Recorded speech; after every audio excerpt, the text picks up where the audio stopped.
We've got a fairly large panel here tonight, and I want to make sure we get everybody's questions answered. I'm sure we're going to have some more people coming in here, but before you start, a couple of quick ground rules. One, please turn your cell phones off. You don't want to have those things going off. And two, please be courteous. Okay, everybody here is here on a voluntary basis, and we know this is a controversial issue. So please be courteous and recognize that if we can't answer questions tonight, we'll make sure we get those questions back to you afterwards. So what I'm going to do now, I'm going to let the panel introduce themselves. They're going to go through that. Blue Crest is going to come on. They're going to give a 10 to 15 minute short presentation. Then we're going to hear a short presentation from the Alaska Oil and Gas Conservation Commission, and then I want to leave the bulk of the evening for questions and answers from the audience. And so we provided cards that Amy just handed me some right here.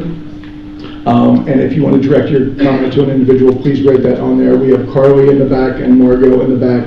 They'll be handing out and collecting cards if you want to do that. So right now I'm just going to turn it over to the panel and say, Andrew, would you just start with a quick introduction of yourself? Hi, I'm Andrew Buchanan. I am the geologist for Blue Crest, Alaska. I have been working and living in Alaska since 2000. I don't know what else you want me to tell you right now, so I'm going to be presenting the bulk of our presentation tonight. I look forward to discussing with you. And Steve, before we go, let me just say there is a bio sheet in the back that has more detailed information for everybody, so please look at that if you want a more full description. Yeah, and thanks for standing up. Now I got to do it too, and you didn't give me enough time to think of what I wanted to say. I'm sorry, that better? Good evening, folks. My name is Stephen Russell. I'm with the Alaska Department of Environmental Conservation. I work in the Spill Prevention and Response Section, Division, I should say.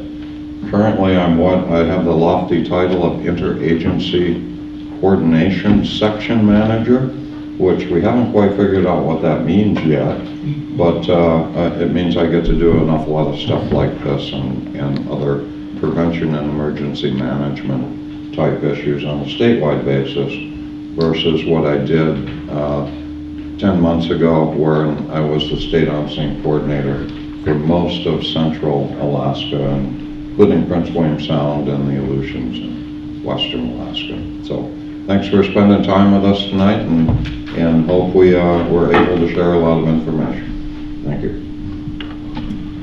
Good evening. I'm Elizabeth Spiteri. I'm here from Blue Crest. I'm a reservoir engineer.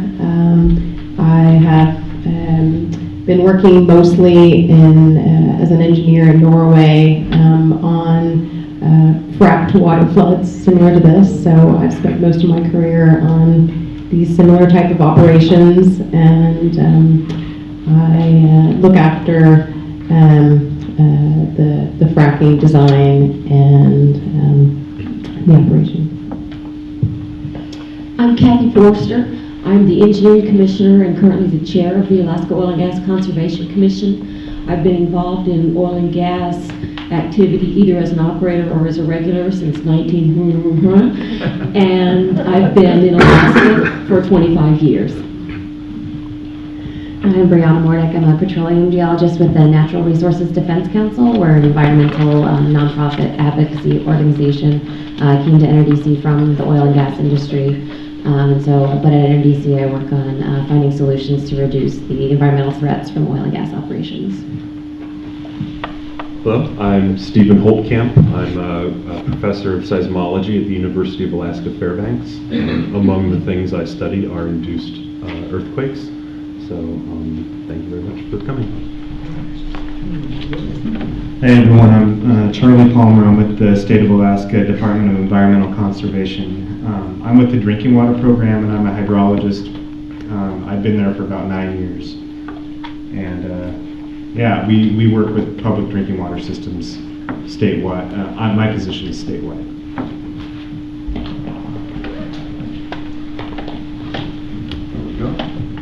Great, and we'll turn it over to Andrew. He's going to give a PowerPoint presentation, and I believe you need that quicker to do that. Do you want to be able to put it in here, or do you want to be down there? I'll just stand somewhere.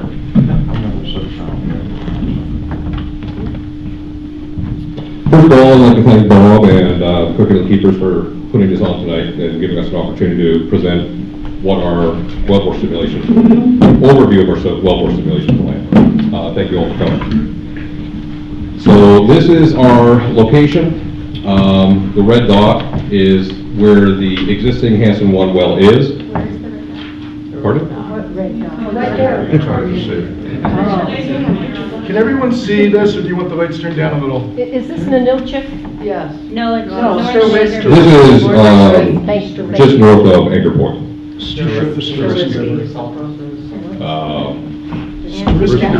Right there. Well, That's Turisky Creek. it's already in. That's Thursday, okay. Can we do lights? Dim lights? The lady that interviewed it, So all of these yellow dots are the water wells in the surrounding area, surrounding our location. The personal water wells? That is correct. So this is a half-mile radius around the existing Hanson 1 well, and we are monitoring all of these wells. We have already taken samples before we started the project, and we will continue to monitor these wells. So we are required to monitor all the wells within a half-mile radius, but we also want to include anything that was relatively close to our location. So this is a plan view of our first well that we were planning on drilling. So the surface location is here. We will drill down underneath the inlet and set the surface casing here. From there, we will drill a tangent section to our intermediate casing point. We will cement that up. So this will be cemented all the way to surface. We will drill down and we will cement in this section of the well, and then we will drill the producing interval. I will get to the depth soon. So this is the area where we will be stimulating the reservoir and fracking the well. How far out into the inlet? I have this in here. Okay. So this is to scale. This is a 1-to-1 scale, vertical versus horizontal. Again, this is our surface location. This is the Cook Inlet, and it is also to scale. This is using bathymetry data we do have. So this is our surface casing, cemented all the way back to surface, our intermediate section that we're going to drill, and then our producing interval. So this is 6,800 foot below the base of the Cook Inlet. So it's over a mile. How deep is the water there? The water depth at our location is around 70 to 90 feet. 70 to 90 feet. Correct. And do you know where the high tide line is and the low tide line is? Well, this is based off of mean low. Mean, low, low. That is correct. So this is a cartoon, but this is the basic stratigraphy of the Cook Inlet. It goes sand, shale, coal, sand, shale, coal, sand, shale, coal. And they're stacked all the top. And so there is also gas accumulations within this area of the Cook Inlet. So these are the existing water source wells, the private wells. The deepest well is 119 feet. So these are all the 14 wells that we showed on the map. Our conductor, which is the first piece of pipe that we drive into the ground to beginning the drilling process, is down at 152 feet. So it is already below any of the producing aquifers that people are drinking out of. And is that pipe already in? Yes, it is. That pipe is in. That is correct. Is it below the aquifer, I believe, below the well depths? That is correct. Okay.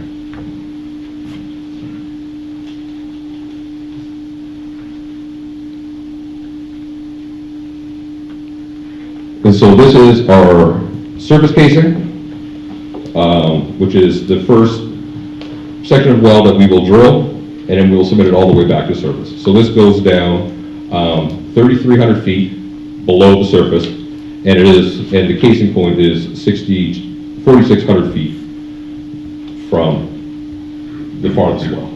But it is 3,000 feet away from any of the existing wells. And it's always cemented all the way back to surface. So this is the surface section in a little more detail, and these are, again, the Cook Inlet is to scale. These wells are all to scale, and this is the surface section that we are cementing all the way back to surface. So that is a Cook Inlet. These are the deepest well at 119 feet, and then we are 3283 feet below the bottom of the Cook Inlet, mean low sea level. I still don't see how far out into the inlet you are. Where the arrow is up on top of it. Yeah, I see if I have it in here. Like, are you a mile offshore? The entire, the reservoir that we're actually producing is 3.5 miles offshore. 3.5 miles. That is correct. Where the cave, That first casing point is not that far. yeah, that's within a mile. It will be within a mile, yes. So intermediate casing point, the next section of the well that we will be drilling, from here down to here, 12,000 foot measure? No, that is the actual offset. That is the actual distance from the water source well. So 12,909 feet out into the Cook Inlet, and is drilled down to a depth of 780 feet TBD. So that is from our surface location down to here. So minus 100 foot for the bluff. What is the casing made out of? Steel. And that it's surrounded with cement? That is correct. And the thickness of the steel? 1/2 inch to 3/4 of an inch. And there's multiple sets. Okay, so the surface casing goes in, the secondary intermediate casing goes all the way back. So it is pipe within pipe. And then within that, when we do to produce it, there is another section of pipe that goes inside that we actually produce the oil through. So there are 3 barriers at the surface. Explain what the cement does. The cement is there to seal off the reservoir to prevent any fluids or gas from migrating up the wellbore.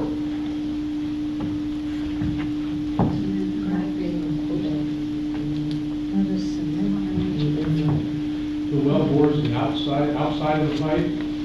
No. Which part of it? What was that? You're confusing me. You put cement in there, it's to keep stuff from going. Right, so we pump cement down and then we pump it out the outside of it. Of the casing? Of the casing. So it goes down into the casing, we use the drill pipe to pump it down through the bottom of the well, and it comes out the outside, displaces all of the drilling fluids, and it creates a seal from the bottom of the surface casing to the surface on the outside of the pipe, between the pipe and the rock. It holds the pipe in place, and it also prevents anything from migrating up the hole. But you can't see that you can't see that's happening. It's an overflow process that goes up around the pipe that you put down. So it's not that you can see that it's completely sealed. It's just assumed that cement fills that space. We do displace it all the way to surface, so there is cement. We do have goods. We have to take samples of the cement when we are done and ensure that it is good quality cement. So it has to have cement, good quality cement all the way to the surface. And it has to be tested. If it is not, then we have to. And what are you displacing? We're asking a lot of questions here, and they're good questions. What we'd love to do is if you can hold on to those questions, put them on your cards. We're going to have a lot of time for questions, but I'd really love these guys to be able to get through this, and then we ask the questions. I'm not trying to suppress these questions. And a lot of them will get answered. The cementing issue is critical here, because if they fail the cementing, the whole well can fail, and it's not just fracking fluids that'll get lost. A lot of this stuff that's counted. So I think Kathy can talk a lot about the downhole aspect of that too. Okay. Well, I will get through the rest of this presentation relatively quickly and move on with it. So again, 2 strings, and the producing interval is 19,632 feet away from the surface location. Can't play that video. She can start the video for us.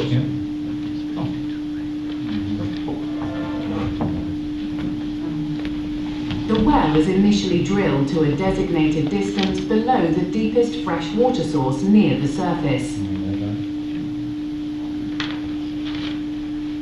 The pipe and bit are then removed and surface casing is inserted into the hole. The casing is then secured into place by pumping cement through the casing and through the shoe at the bottom of the hole. The cement barrier and steel casing prevent any contamination of freshwater aquifers. Once the casing cement has set, Drilling of the intermediate section of the hull continues by drilling through the wiper plug, shoe and cement at the bottom of the wellbore and on toward the targeted zones. Once total depth is reached, the drill pipe and bit are removed from the wellbore one last time. Next, a logging tool is lowered to the bottom of the well on a wire line. As the tool is pulled back up the entire length of the well, data is gathered to create an electric log.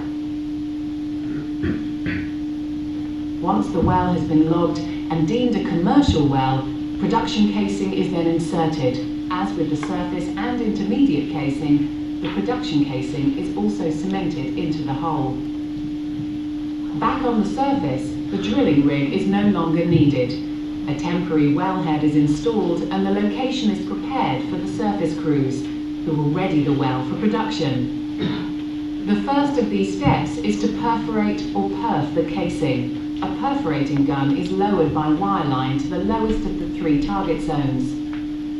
An electrical current is sent down the wireline to the perf gun, setting off a charge which shoots through the holes of the steel casing, cement, and at a short distance into the target formation. The perf gun is then pulled out of the hole. The next step is to hydraulically fracture or frack the zone. Here, sand or other proppants are pumped into the wellbore under extremely high pressure. When the mixture reaches the target zone, the pressure forces it out through the perf holes and out into the sandstone formation, causing it to fracture. This creates a fairway connecting the reservoir to the well, inducing the released gas to flow to the wellbore.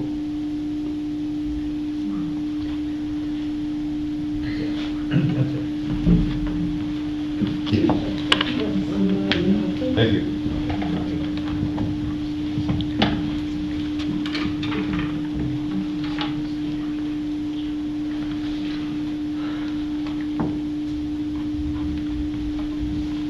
Elizabeth.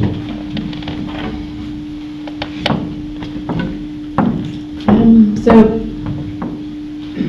the operation that we're going to be pursuing is a hydraulic fracture. We will not be going with perforation guns. We'll be starting with a production string that is in the reservoir 3 miles offshore that already has some holes in it. And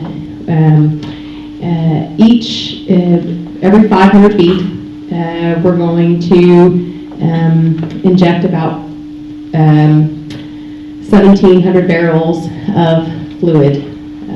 What fluid? 17 times. I'll get to that in just a second. So that is the number of stages that I have up here. And each stage is going to have between 17 and 1,800 barrels of fluid. And I'll get into the details of what is in that fluid. And there's about 33 gallons per barrel, 42. And the fluid mixture is going to have a solid in it.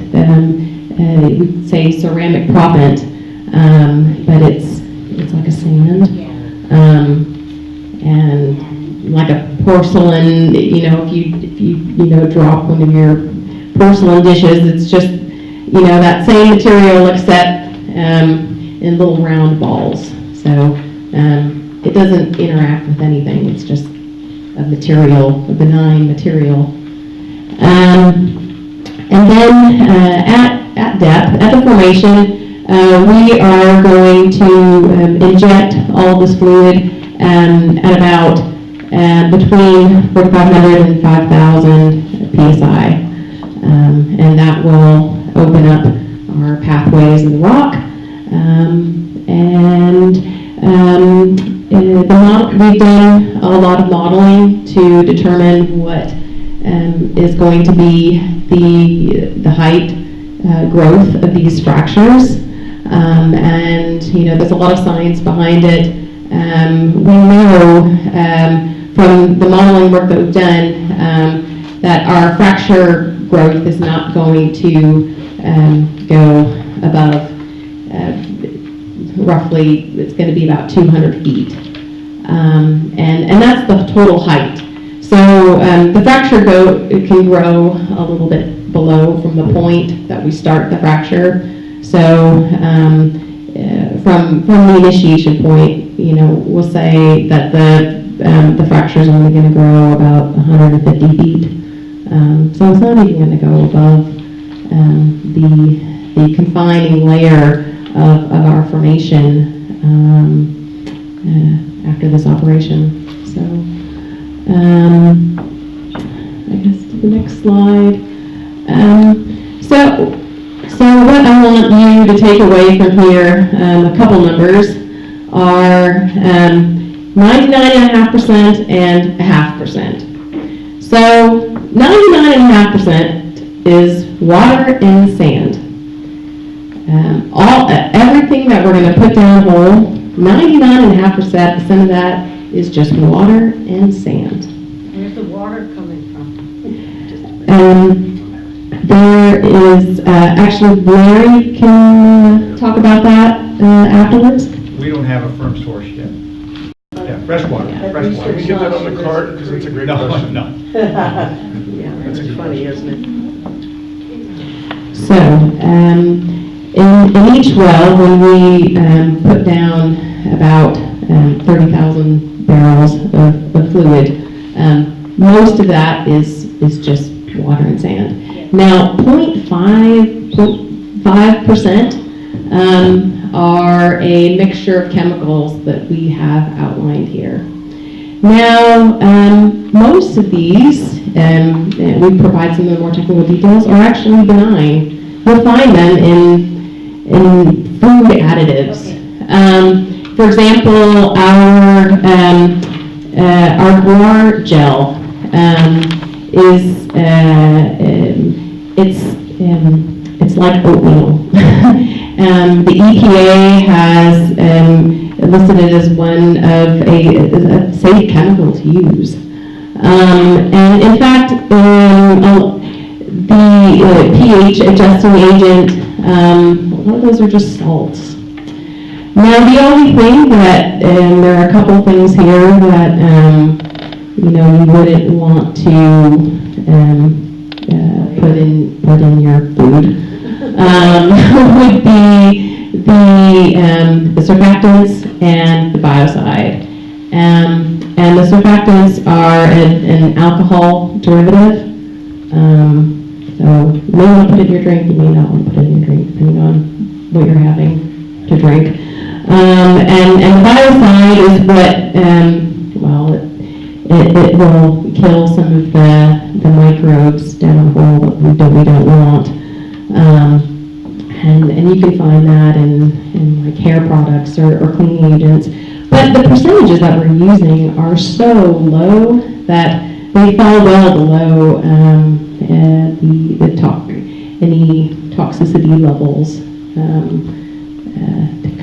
of concern. So, these concentrations are very, very low.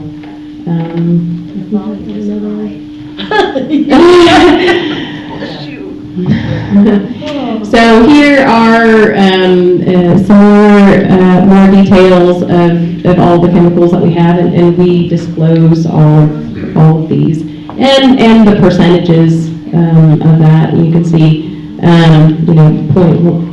less than 0.1%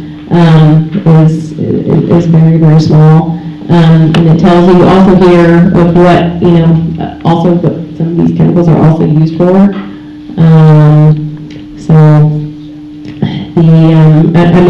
If you go on EPA or OSHA websites, you can see all this for yourself. So we provide what's called a CAS number to frackfocus.org, so you'll see exactly the list, the chemical that we use, and we have to submit that list before and after the frack. And you can see all of this for yourself. So we went to the EPA website and we went to the OSHA website, and you can pull up the use and what if any toxicity or any carcinogenic level. So Go back one slide one time. What is the gelling agent? And why do you need that? That is, maybe we'll talk about that later, but it just, it thickens the water so we can carry those solids, that sand we're bringing down. So we want everything to be a nice, even mixture when we put it in the formation. We don't want it, little bits of sand to clump up in one area and not in another. So just, and as well as surfactant, the alcohol, propanol, that also helps with the mixing.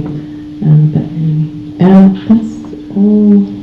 Why can't we have a copy of that right there, that you just, why don't we have a copy of that? I think we provided it. Go back one more. I That's mean, the colored with one. this That's material right here, why didn't you give a copy of that to me? We have the copy, Cook Inletkeepers have the PowerPoint, we'll make it available to anybody, and we also have available the material safety data sheets that have toxicity data on that. So I think the one thing to recognize here, and I think Alaska's been progressive, one of the problems with fracking has been, recall when Dick Cheney was in the White House and he just come off his stint with Halliburton, and Halliburton was the biggest fracking fluid producer in the world, and they had these secret meetings and they created an exemption with the Safe Drinking Water Act that said we don't have to disclose our fracking fluids.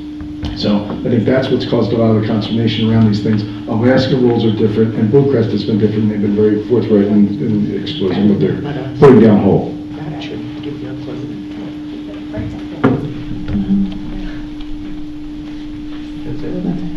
Great, thank you, Elizabeth. Thank you. And next I'm going to turn it over to Kathy Forrester. And Kathy is the Commissioner of the Alaska Oil and Gas Conservation Commission. And would you like a little more light? Can we turn this up, Georgia, please? Thanks. All right. And just so you know, AOGCC regulates everything downhole. Department of Natural Resources regulates everything above the hole, and then DEC and other agencies. I'm sorry? DNR is the state's landowner rep. They don't regulate anything statewide. They manage the state's land. They make sure that when they lease the land to somebody, it gets used well. I was just trying to say, your downhole, DNR is above. DNR is a land leaser, but they don't do Okay. everything. They don't, because there's private land, there's federal land in the state, and DNR has nothing to do with any of that. Okay. You're above. You're downhole. We're downhole, Okay, that's my point. DEC and OSHA are uphole. Okay. We can discuss that later. Okay, we will. It's all yours. Okay. Thank you. As I said earlier, my name is Kathy Forrester, and I'm the Engineering Commissioner and the current chair of the AOGCC, Alaska Oil and Gas Conservation Commission. AOGCC is the state oil and gas regulatory body responsible for protecting human health and safety, fresh groundwaters, and correlative rights, preventing hydrocarbon and geothermal resource waste, and encouraging greater ultimate recovery of hydrocarbons and geothermal resources. Drilling, well work, including hydraulic fracturing, and reservoir management all fall under our regulatory purview. First, I want to commend all of you for coming, because fracking is an important subject. If it's coming to your area, or if it's already been there, it's nice to know about it. Things can go wrong in hydraulic fracturing if it's not done properly. But for those of you who think it's brand new, hold on to your seats. We've been fracturing wells in Alaska for over 50 years. The first fracture stimulation in Alaska was on the North Slope in 1963. And a few years later, in 1965, we started fracturing in Cook Inlet. About 1/4, or almost 1,900 of Alaska's wells have been hydraulically fractured. In Cook Inlet, 166 fracture stimulations have been performed.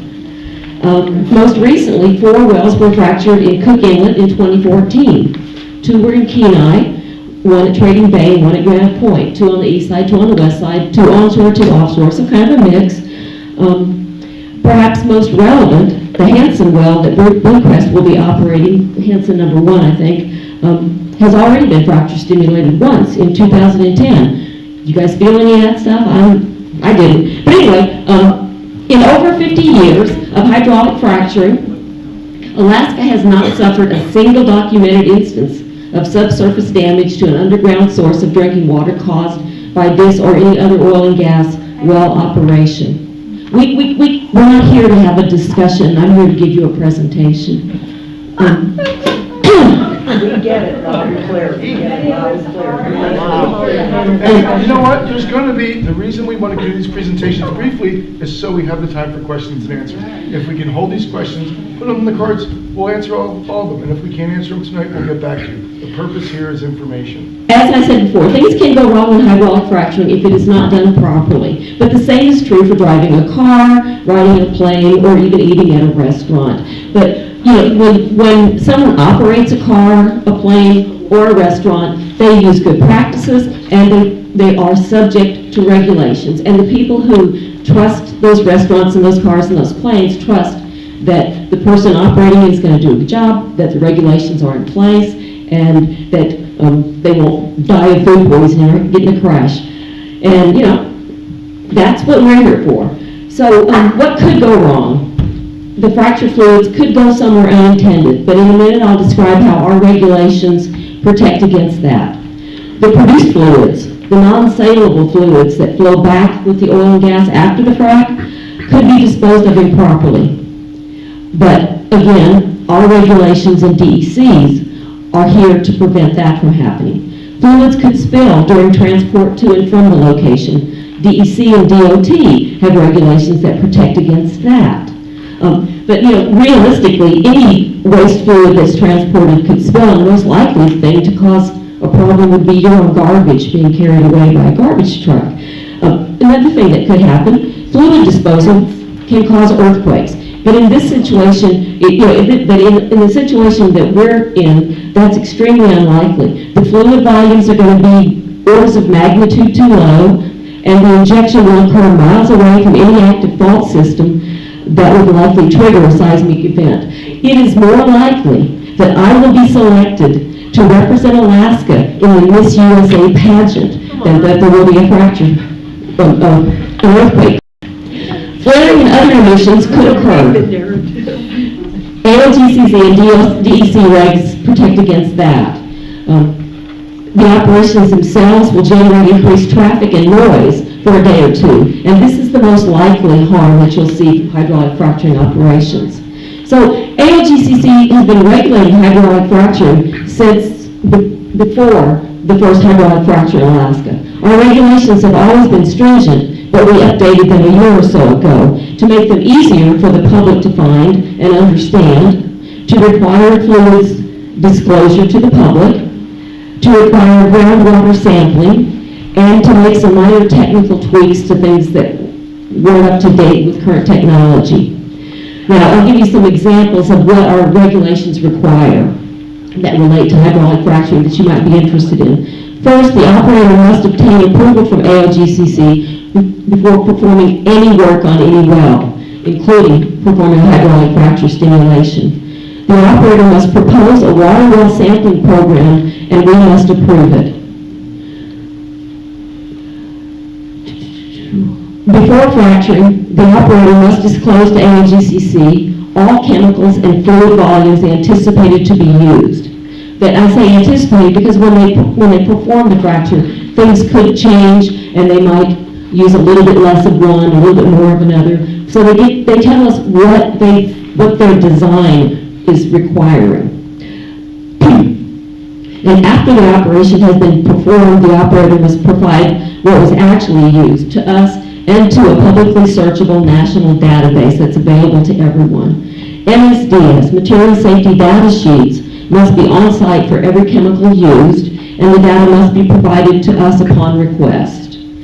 Mechanical integrity requirements are the primary means of ensuring that fluids go and stay where they're intended and nowhere else. All wells in the affected area must demonstrate competent barriers to flow of any fluids from the wells to the surrounding rocks. These barriers are provided by the strings of pipe that you saw in the little cartoon, as well as the cement that comes around them, and other seals or pack-offs to the pipe. The casing thickness is required to be thick enough to withstand the greatest pressures to which the pipe could be exposed, plus a safety factor. And the casing is the proof that the cement is thorough and complete of the well is guaranteed by a few things. First, with over 100 years of cementing pipe into wells, the industry has some really good standards for if you do it this way, it's good. If you do it this way, it's not good. And so we have really strict standards in our regulations for how the cement, what cement is used, how it's mixed, how it's placed, how it's verified to be there. So after they do all of that, then they have to do mechanical integrity tests, which put pressure on the pipe and the cement and demonstrate that it's not leaking anywhere. They also have to run logs that they're called cement bond logs. They run up and down the casing and can identify any holes in the cement that might occur, places where the cement isn't providing adequate coverage. And if they identify any of those, our regulations require them to fix them. Every well, not just wells intended to be fracked, every well must have a surface casing that is set below the base of the deepest formation that could possibly be a potential source of drinking water. And that casing follows all those rules I just told you about. As the well is drilled deeper, each successive string must also follow those regulations that I just described. And that is done to ensure that any fluids that are put into the well go where the operator intends them to go, and that any fluids that are produced out of the well come from the formation that they're intended to come from and don't go anywhere except to sales. Pressure measurement devices must be installed, operational, and monitored on all wells. These devices are used to detect compromised mechanical integrity. Yes, a well can develop a leak, but that's what these pressure devices are there to detect. Additionally, my agency requires periodic mechanical integrity testing on all wells. Like that testing that we did at the start when the well was drilled, every well has to demonstrate to us continually throughout its life that the operator demonstrates that the well doesn't that they still have that mechanical integrity. We'll have field inspectors that go out and witness these tests in the field, and engineers in our Anchorage office that review the results of those tests to ensure compliance.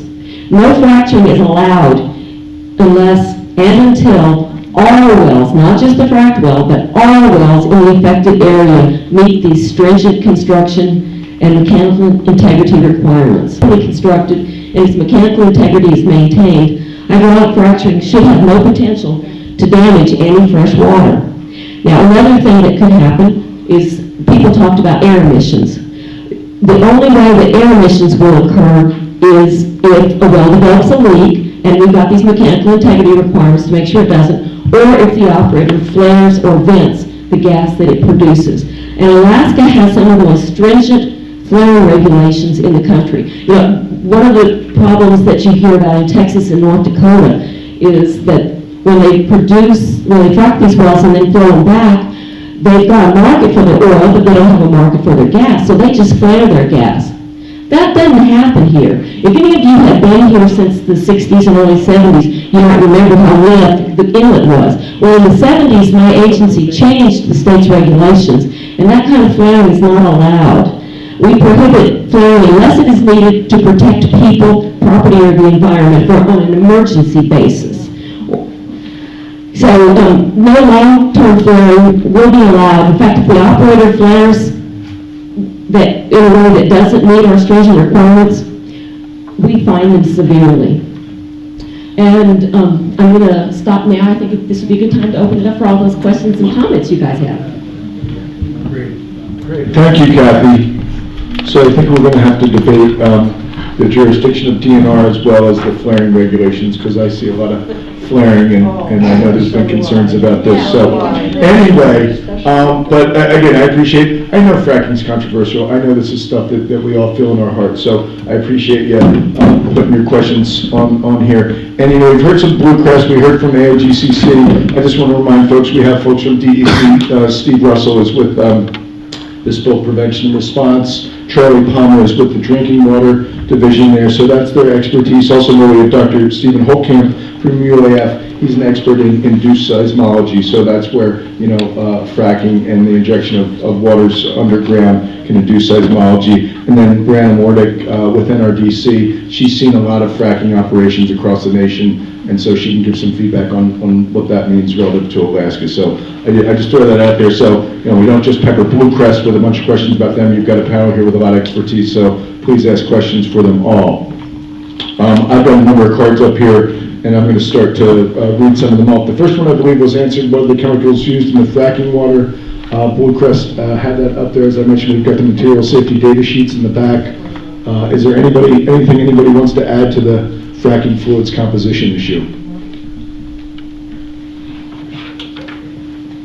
Yeah, the only thing I'll add is that, so I do a lot of work in California. California just did a big study on well stimulation in the state, conducted by a couple national laboratories, so some really good experts. One of the things they found, and again, this is specific to California, but EPA found similar things in their studies, is that in California they found that only a third of the chemicals used have a complete environmental and health profile. So, the point being that there are many of these chemicals we don't necessarily understand the environmental or health impacts of. It doesn't mean that they are necessarily dangerous, but there's still a lot to be learned about those chemicals. So the other thing to point out, of course, is that those chemicals don't just go down there and sit. They're designed to react with each other, right? And we don't always know what those reaction products are and what's coming back out. And they're designed to react with the formation as well. And that's another thing where there's some information gaps on our understanding. Thank you. Steve, you have something there? Just one other thing. Most of that, all of that fluid that we inject, the water with the chemicals, we're going to be producing it back. So we're not going to leave it down there. What we're leaving down there is sand. So it's going to be even lower potential for it to be migrated. We put them on the cards, please. I'm sorry, I just don't want to have a free-for-all. I just wanted to add that during transport or handling or use or storage of these chemicals, certainly they fall under spill prevention spill reporting measures, and we hope that they're in containment and handled properly and stuff like that. Because if they do spill on the ground during the operation of injection, which is done under high pressure, as you say, we hope DEC will get a call and then we'll discuss cleanup actions from there. So one question is there a website where you get to find a list of these chemicals? Will Bluecrest be making those available on the web or in any other way? If you'd like, we can put the PowerPoint on the web and we can put the material safety data sheets that you have. I believe this is draft information that you're going to have final information when you get That's part of our regulations. We have to disclose those to you before and after the operation, and that's not just to you, but to everyone in the country publicly. And mention Frack Focus. On frackfocus.org. Is that website available in some of your literature back there, Larry? It's frackfocus.org. Oh, okay. Here. Frack, FARCFOCUF.org, frackfocus.org. So I think a related question here is, what will be done to dispose of the fracking wastewater? How will this be handled? Let me take that one. And this is Larry Burgess. He's the Health, Safety, and Environment Manager for Bluecrest at the Cosmopolitan Unit. I'm going to try to answer that as best as I can right now. We're evaluating a couple of different options. We have not yet selected the disposal option.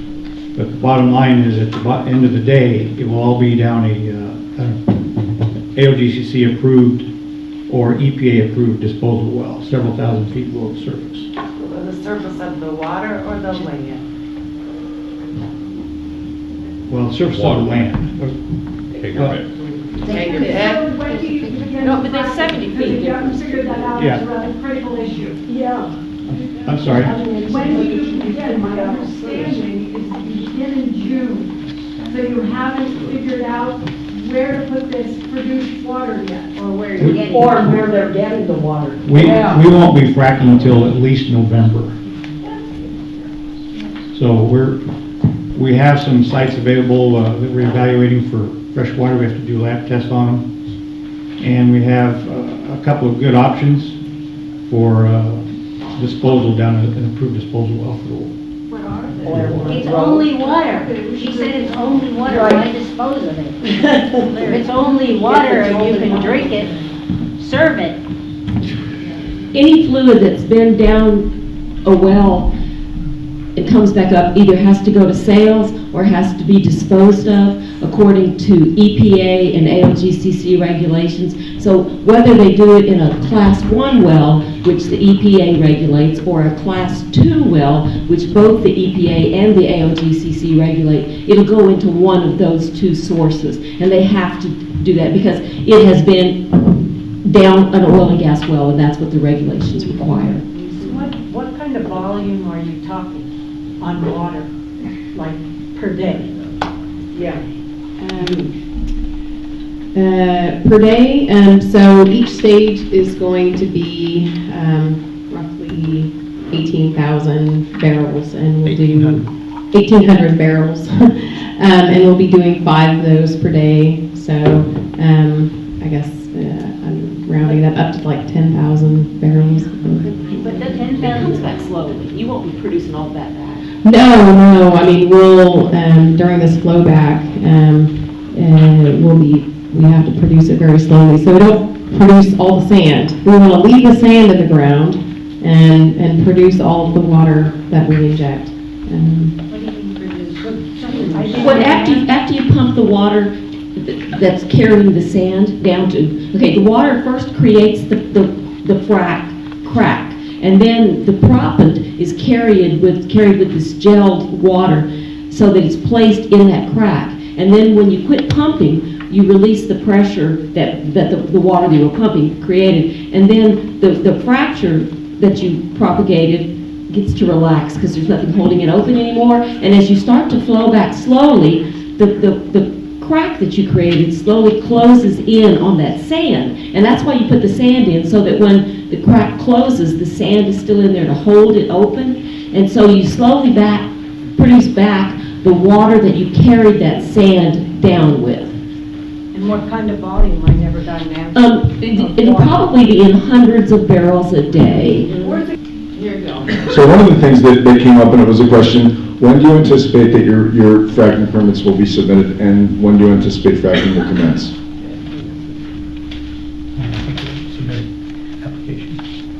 We're planning on submitting the application for the permit to drill. We're planning on submitting this week or next week, and it should be in a month or so that we are planning to submit the sundry to apply for the fracking. And when that application is submitted to AOGCC, does that immediately become public information? As soon as the permit is approved, it becomes public information. But it's started at the same time. No. They can't do anything without approval. And if they're going to submit it to us in June and they're not going to do it until November, it's going to be out there for you for months. So there will be public notice, will there be a hearing? There's not a public notice and there's not a hearing. No, Okay. it's already decided. So can you describe the process that AOGC goes through when they will accept this fracking So what happens, application? anytime an operator wants to do any operation on a well, they submit a permit request to the AOGCC. And for a hydraulic fracture, it's called a sundry well work permit. And in that permit, they have to provide us a lot of information. A lot of it's on the construction of the well, and a lot of it's on what they intend to pump and how they intend to do it. And we review for several things. One, we've got engineers who look at the mechanical integrity of the well that they're going to frack and the mechanical integrity of all the wells in the affected area. They also look at the frack design itself with respect to the casing design to make sure that it's all gonna go where it's supposed to go and not create problems. And we also have geologists who look at the geology of the area to make sure that there are adequate geologic strata above and below the target formation that provide what we call confining layers. Layers of impermeable rock that have greater strength than the formation that they're going to fracture into, to assure that the fracture doesn't travel up towards the surface of the earth, that it stays in the zone it's intended to go in. And we're not, when you're looking at something that's 2 miles down, we're not really worried that it's going to frack up to the surface of the earth, but we're worried that it might frack into a reservoir that's a little bit above it or a little bit below it. That would be another hydrocarbon-bearing reservoir that wouldn't be of any danger to anybody, but would provide us less control and understanding of where the fluids are coming from so that we can manage the reservoir properly. It's less, that part of it is less a safety issue than just a reservoir management issue. But the fact that, I'm not saying that we don't look for safety, I'm saying that it's not, the safety is not the concern in that kind of situation. But anyway, so our engineers look at all of the mechanical integrity and frac design stuff. Our geologists look at the geologic stuff, and they make recommendations to the commissioners. The commissioners again look at all of the stuff, and we will either grant or deny the permit.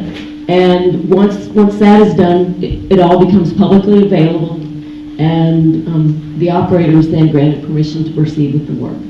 Is that permit appealable? Well, any action of the commission is subject to the courts. Is it appealable?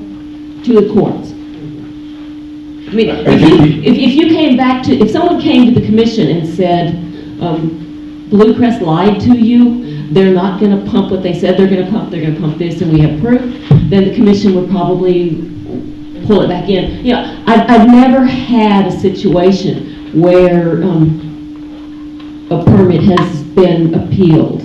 So I don't know how that would look, and I don't even know, I can't imagine what that looks like.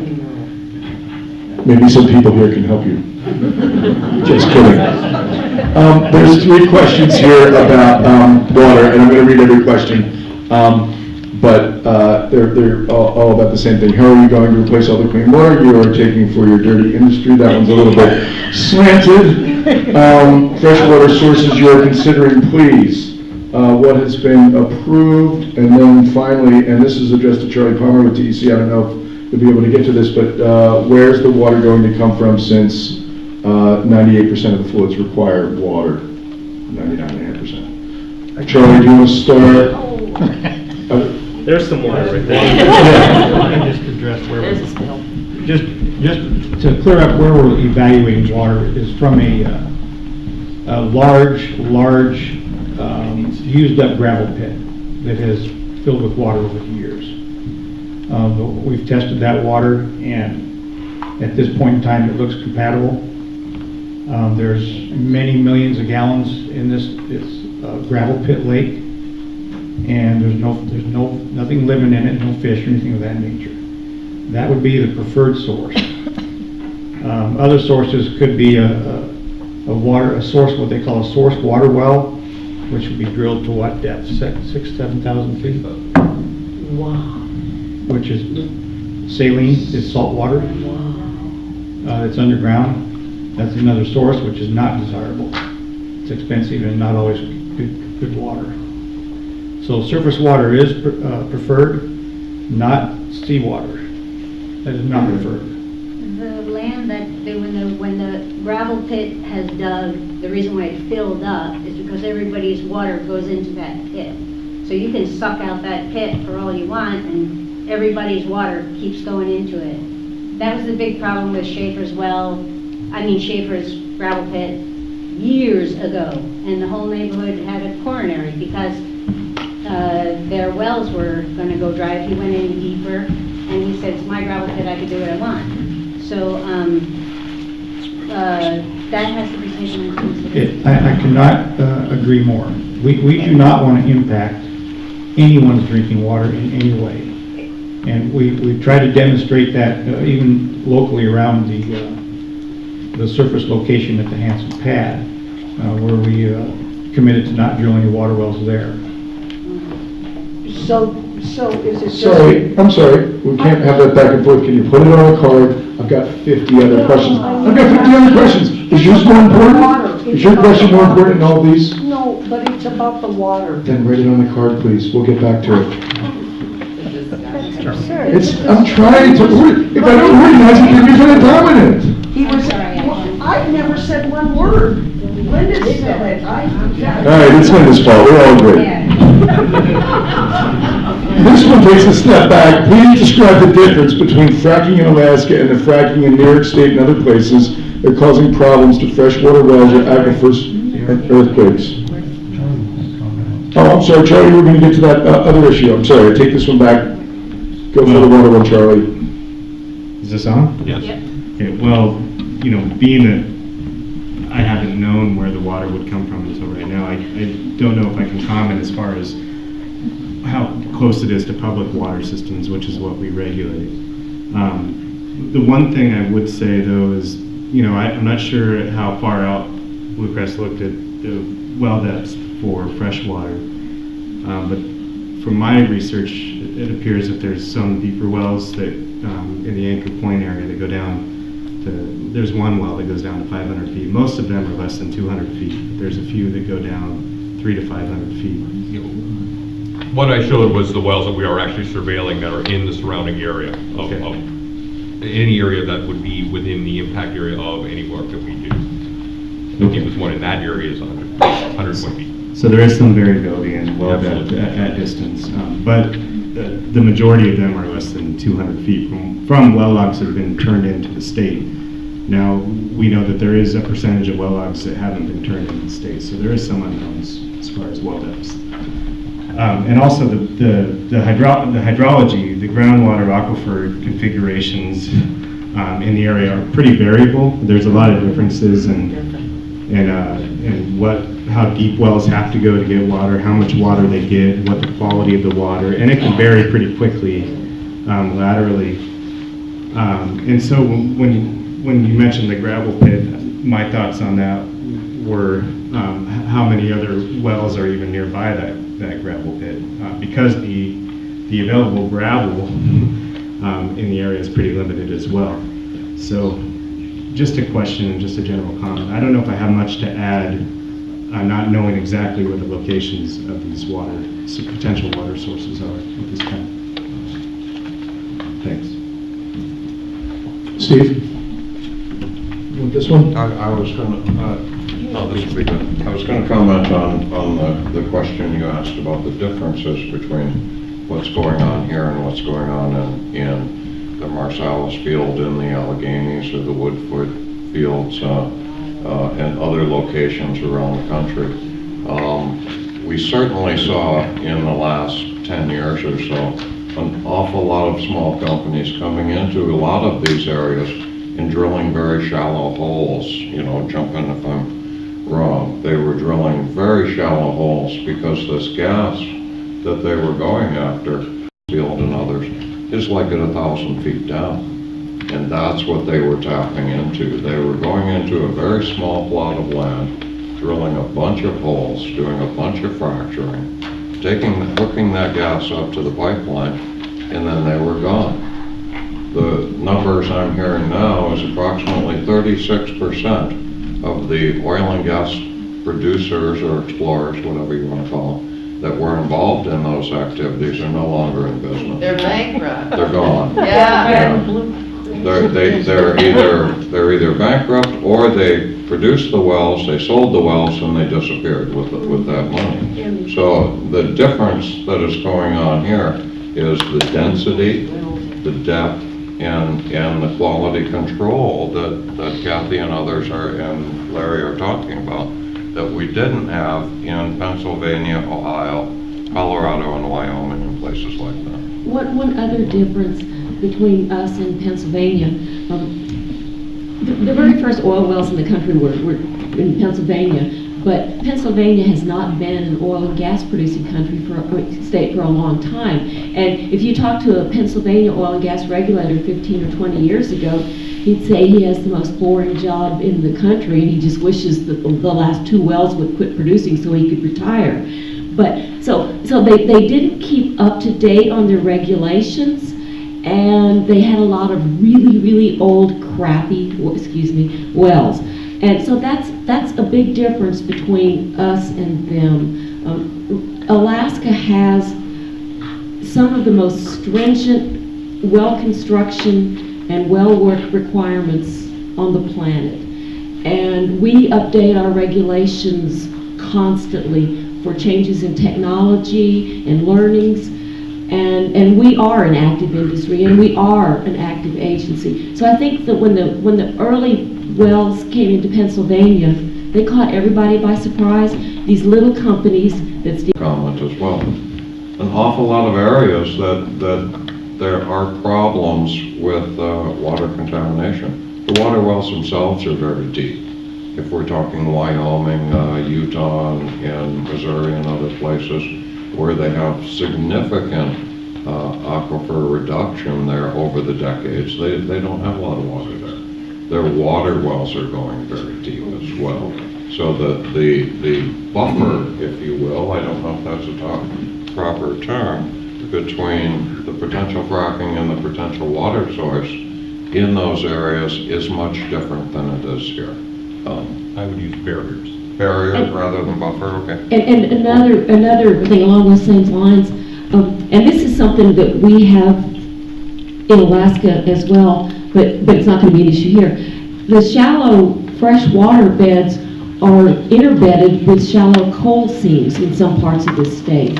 And what does coal make? Methane. So it's not unusual in some of the Colorado and New Mexico wells, and some of the Pennsylvania wells have freshwater strata interbedded with coal strata.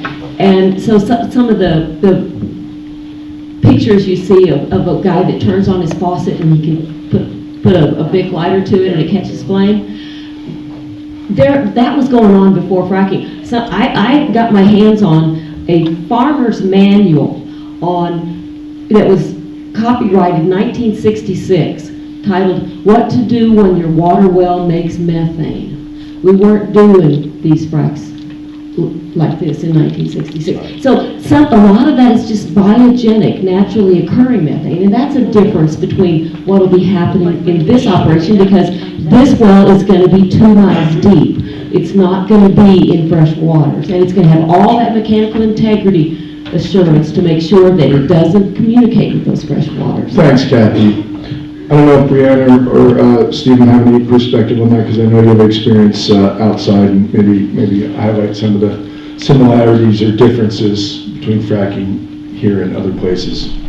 Yeah, there was a question about, I heard the word earthquake at the end of. Oh, I've got a stack of questions about earthquakes, okay? Well, maybe we'll get to those, that stack when we get to that.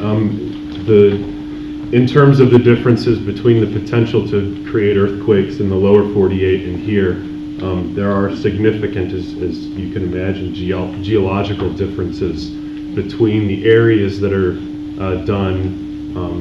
that are produced for oil and gas in the lower 48, typically continental interior kind of locations. And we are not here in a continental interior. We're near a very active plate boundary, so there are some significant differences there. What difference? So the geology out in the East Coast that seems to be the problem for triggering earthquakes is this really old faulted basement rock that underlies a lot of the producing units and the units that the produced water gets injected into. We don't have that old crystalline basement here. We've got a younger geology.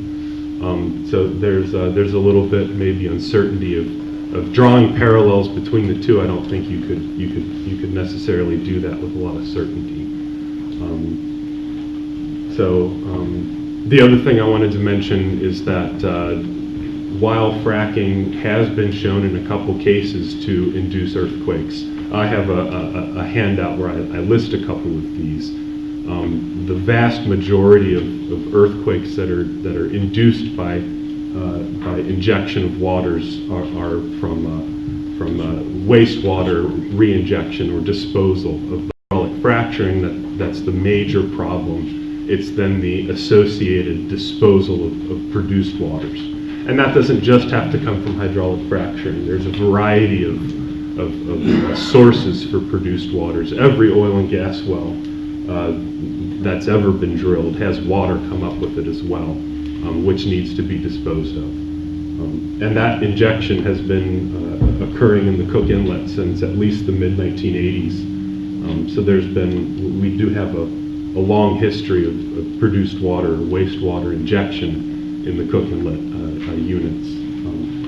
And we haven't had significant problems so far. I don't think there's any reason to expect that to change dramatically anytime soon, at least. Except for that 7.2 we just had. Just kidding. The 7.2 was way deep. That was 100 kilometers, so 50, 60 miles deep. Induced activity is always going to be in the shallowest couple miles of the subsurface. If there's an earthquake that's at even 5-10 miles deep, there's not much of a chance at all that it was induced by oil and gas activity. It would all have to be very shallow sort of earthquakes. Thank you. Bruno, I don't know if you want to add to that, commonalities, some differences outside here. Yeah, I mean, I won't stay on the question too long, but I guess I would say that, there are a lot of environmental risks and threats that are common to all oil and gas operations. And it doesn't, fracking isn't necessarily the sort of unique risk. I mean, I think the ones that I'm most worried about are some of the things we've already been talking about. Well construction. A lot of the problems we've seen around the country are related to actually, poor well construction practices. So like in some of the more famous cases like Dimmick, Pennsylvania, it wasn't actually gas coming from the Marcellus, but they think there were shallower zones that had gas in them and they weren't cemented over, and that was what was getting into people's drinking water. And that's been a common source of pollution is poorly constructed wells. Spills is another huge one. A lot of the legacy impacts to water sources are from spills of hydrocarbons and produced water at the surface. And so, how you handle that water and how you dispose of it is just incredibly important in protecting drinking water sources. And those aren't unique to fracking. I mean, that's common to all oil and gas operations. I think there's a lot that can be learned from other places about, this is what went wrong here. Let's try not to do that in this place. Thank you. I'm going to come back to Stephen on the earthquakes as I do have a pile. I'm going to read these questions very quickly, and then I'm going to end with a question that really has a finer point to it. But Oklahoma was not an earthquake zone until fracking began. Now earthquakes are very common. I'll ask you is, in an earthquake zone, is it really prudent to be fracking in an area or in an earthquake zone? And you talked about that, but if you want to expand, please do. But for the induced seismology expert, fracking in an already highly seismic zone provides such a handy get-out-of-jail card for any seismic consequences it produces. It seems like a self-serving, no-fault situation for Blue Crest. What regulations exist to identify and assign responsibility for induced seismic activity? Given the information that we currently have on human-induced earthquakes due to fracking, how wise is it to frack in a seismic zone? And then this one, what quake level can damage the cement and alter the shape integrity of the steel pipe? And I would say the casing too. So the two things, it is two themes there. The potential to trigger earthquakes, and then regulation kind of questions that we had. So I guess let me address the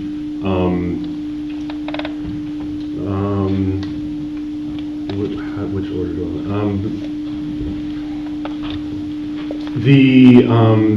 I I can't speak to the casing, what level of an earthquake would cause a casing to crack.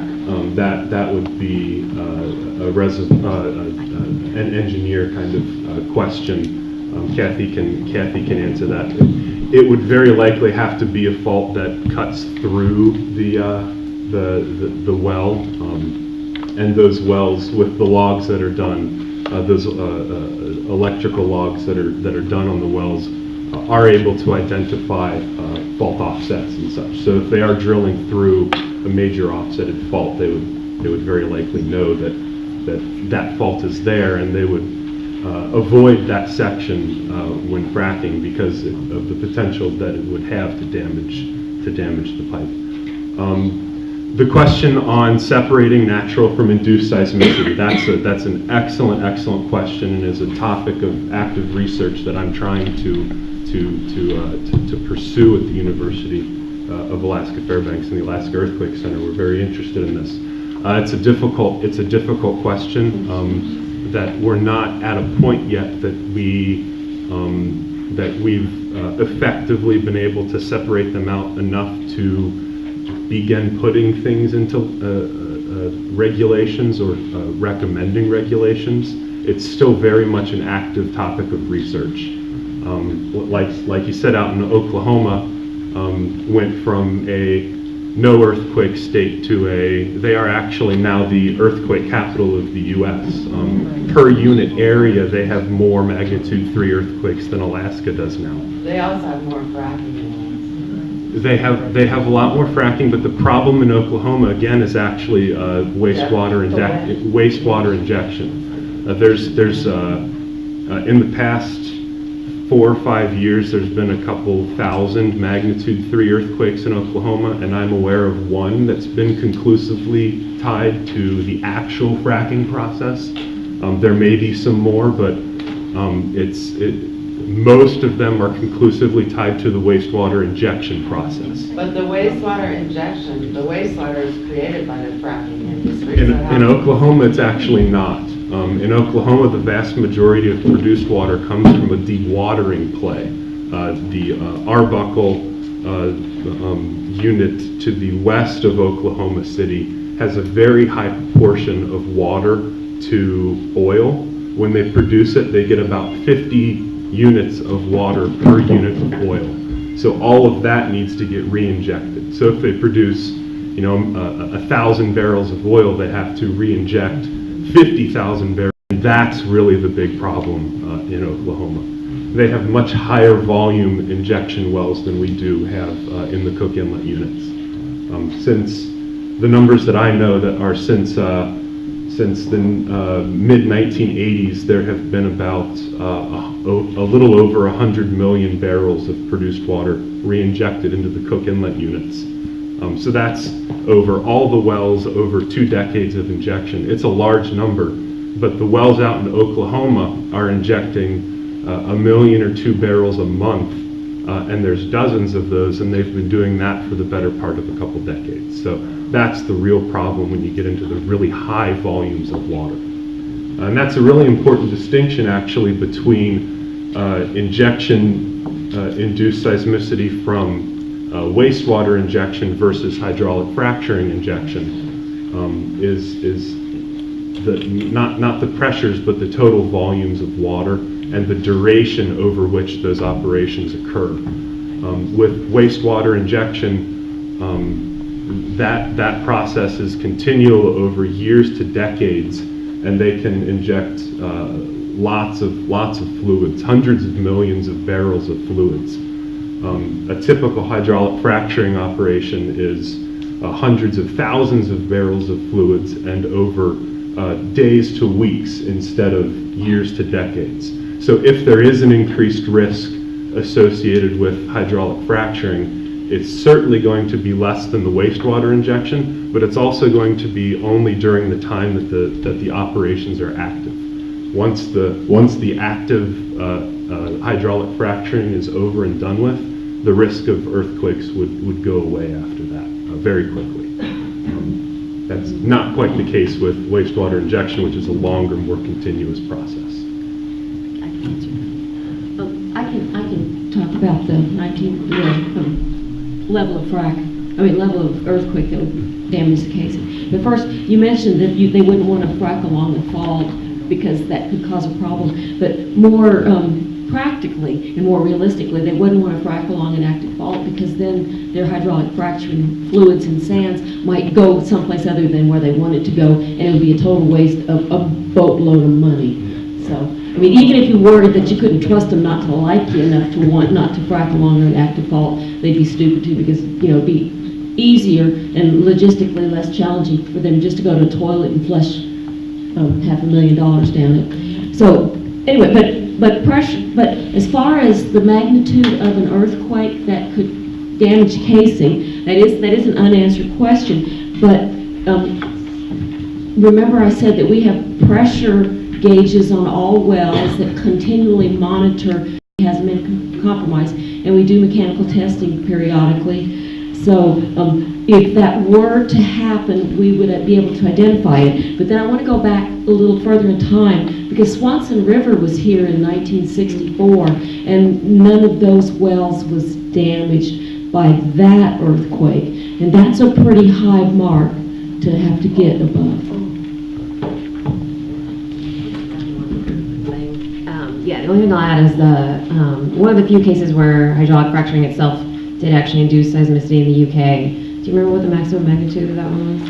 In the UK, it was a magnitude 2.2. That's right. The largest ones I'm aware of are from British Columbia, actually. There's some, that's an interesting, for me, it's a very interesting region scientifically. It's one of the only regions I know of that the fracking itself seems to be generating more seismicity than the wastewater injection. And in that case, the largest earthquakes were in the magnitude high 3 range to low 4. So something that you would be able to feel, nothing that would do any damage, but certainly something that could wake you up, could startle you, make you go, oh, we're having an earthquake. Yeah. But that's only one, again, that's one location in the world that we know of that this has happened. Yeah, so that 2.2 that happened in the UK, that's the only one, I only mention it because it's the only one I'm aware of where they did document damage to the casing. I think it was over about 1,000-foot section. It ovalized the casing. Actually, what they think happened in that case was the layers of the rock actually slid against each other and caused some deformation. They did claim that it didn't compromise the mechanical integrity of the well, but they didn't go into any details about what sort of tests they did to confirm that. And in that case, actually, they were unaware of the fault until the induced seismicity happened. So in other words, they didn't know that the fault was there. So that's one potential thing to take into account is there 3D seismic survey over the area? Is it happening on a subseismic fault? A fault that's too small to be detected by a seismic survey.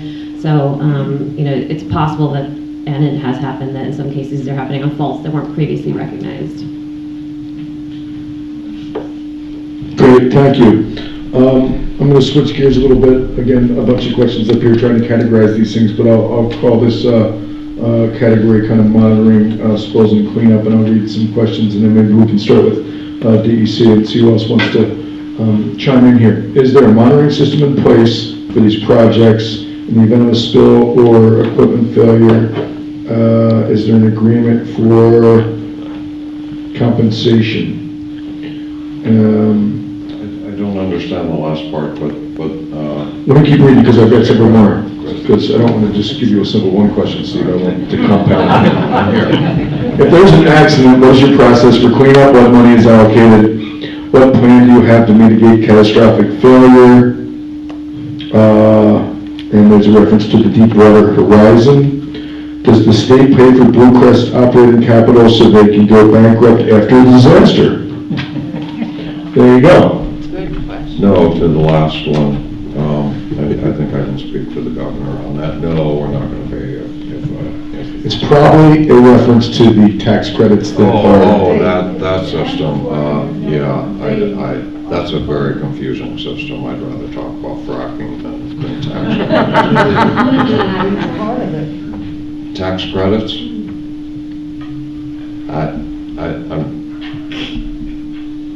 I'm going to punt on tax credits for the oil industry.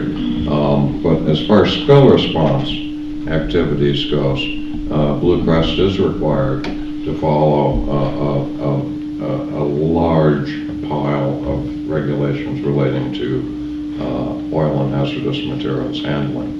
and discharge. They certainly have a oil spill contingency plan that describes what they will do in the event of certain scenarios